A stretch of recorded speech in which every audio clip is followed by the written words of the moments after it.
Hi guys, it's me Nenji again and welcome to my channel. Okay, so we're reacting to Darren Espanto singing Hallelujah. Isa to sa mga requested song din sa akin ng aking minamahal na subscribers. Well, I wanna also see his performance sa kantang to kasi hindi ko pa rin to napanood. So sabay-sabay nating panoorin yung performance ni Darren singing Hallelujah. So tara.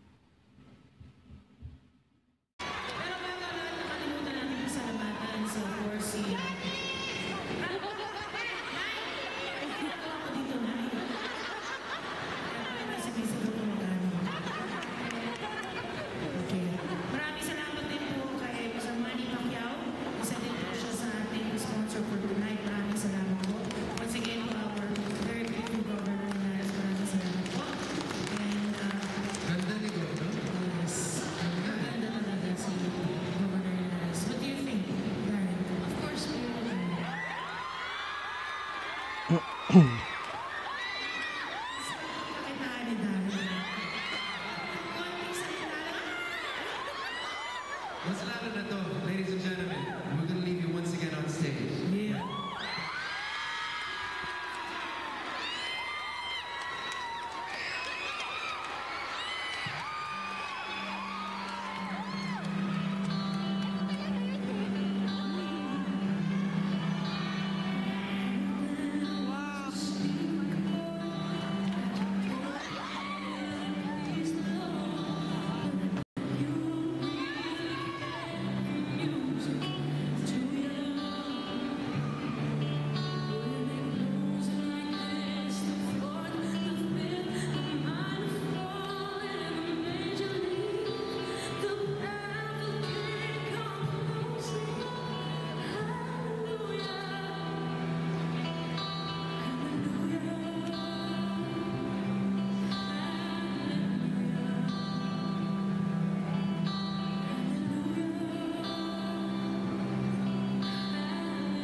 Yeah.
Galing.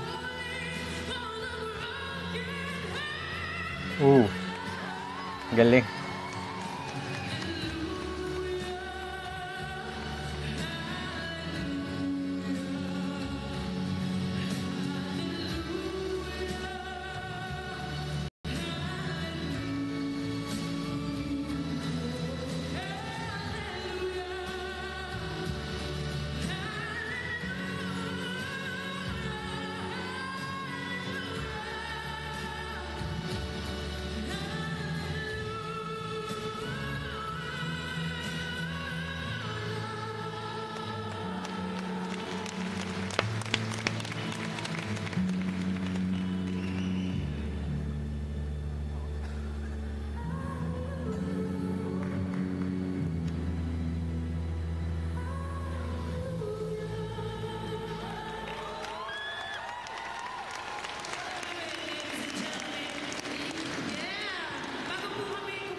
yung napaka heartwarming na performance ni Darren. Medyo naiyak siya, pero hindi nagka-problema yung boses niya. Narinig nyo? Meron siyang, simula pa lang ng kanta, naparamdam na agad ni Darren yung totoong pagkakuha niya at pagkaintindi niya ng kanta, kasi siya mismo habang kakasimula pa lang sa kanta is naiyak na siya. I don't know, baka tinamaan yung heart niya talaga sa kanta, kaya ganun yung nangyari. Pero even though na umiyak siya or naiyak siya sa kanta, from start to end, hindi niya tayo binigyan ng matipid na high range na magandang melody at magandang notes ng kantang Hallelujah. We know na medyo mahirap yung kanta, di ba? Ang daming singers, international and local singers na nagtry na kumanta ng kantang to, and girls pa. Pero this time, ginawa ni Darren yung version niya ng Hallelujah with beautiful version, di ba? Rinig natin yung high notes ni Darren kanina. Pati ako napawaw na lang ako kasi ang linis, tsaka ang taas. Ito ata yung mga paano na 14 years old pa lang siya, di ba? Yung mga kasama sa mga previous video ko, kasi yung boss niya dito is manipis pa.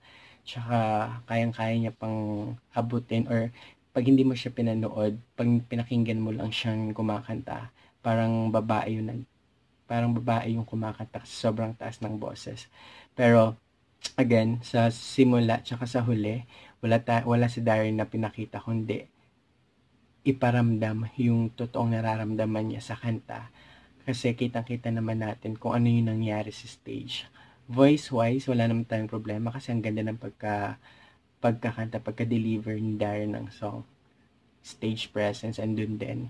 Kahit naiyak na siya lahat, pero andun pa rin yung tamang delivery ng song, yung pitch, yung sounds, ang ganda-ganda pa din. Even the audio pala is ang ganda. And I apologize sa video, medyo shaky, pero okay lang naman kasi hindi naman siya ganun ka-problema. Kitang-kita natin si Darren, yung expressions niya, kung ano yung mga ginalaw niya sa stage at kung ano yung lumabas na boses sa bibig niya. So, this performance is beautiful.